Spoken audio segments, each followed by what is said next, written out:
Gugulan na ako, ma. Kung ano yung totoo. Peter, huwag kang maniwala sa mama mo. May anak tayo. Meron tayong magandang anak. Tumigil ka na nga, Blandina. Yung batang sinasabi mo na anak ni Peter, ninakaw niyo lang yun sa isang pribadong hospital. Hindi yung totoo. Mawin niya sinabi niyo. Kaya tumigil ka na sa katotohanan ng sinasabi mo. Dahil hindi yan totoo. Mawin niyo yan. Hindi yan totoo. Anak namin ni Peter yan. At hindi anak ni Peter yung kabal. Tumigil kayo. Tumigil kayo. Hindi yan totoo. Hindi yan totoo. Blandina. Mama. Tumigil ka sa kakaiyak mo. Doon sa kotse. Halika na, mama. Umuwi na tayo. Mauna ka na doon. Harapin ko lang silang lahat. Sige, mama. Muna na ako doon sa kotse. Mag-iingat ka, mama.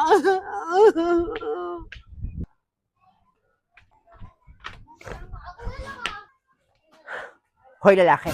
Mama, huwag mo nang sundan ang anak ko. Hindi kanya na kailangan. Hayaan mo na siya. Hayaan mo ako, mama. Ayusin ko lang itong kaguluhang ginawa ko. Sabing hayaan mo na siya. Peter! Tama, Peter. Huwag mo na sundan ang babae niyan.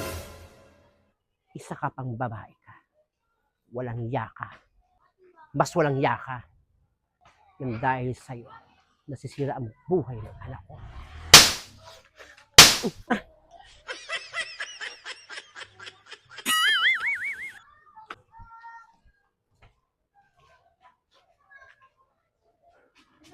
Walang yakay.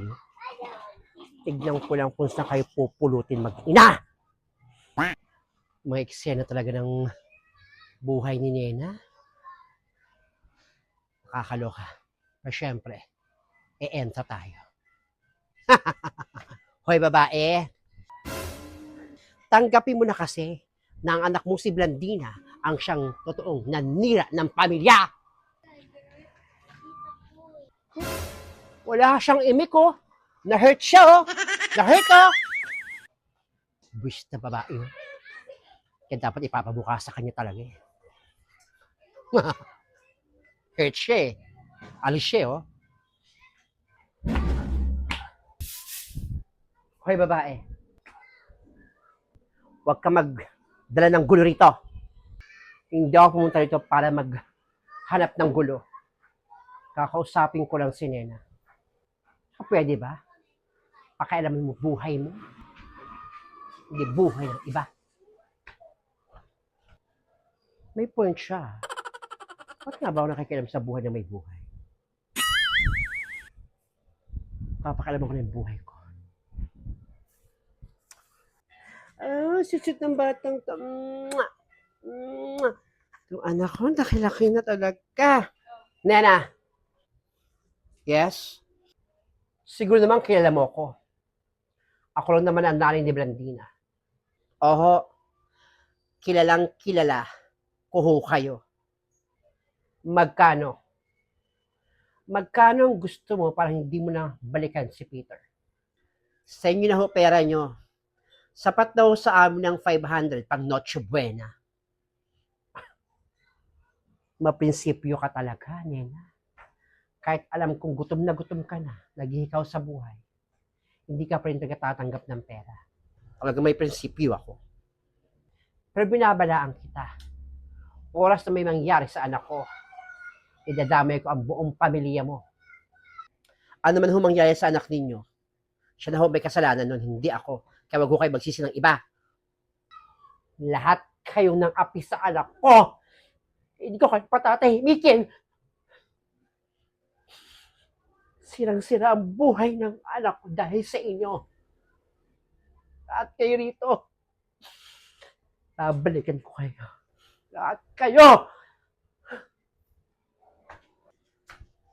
Buisit na babae. May pinagmanahan pala si Blandina. Akala ko matino mag-isip. Hindi rin pala. Ninita? Tipla mo nga ng gatas ng kapatid mo.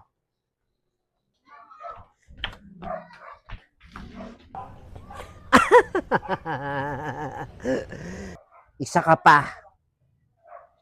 Binabalaan kita. Alam ko isa kayo sa nangaapi sa anak ko. Lagi kang tumingin sa likuran mo. Baka magulat ka na lang. May tarak ka na sa likod. Hindi ako natatakot.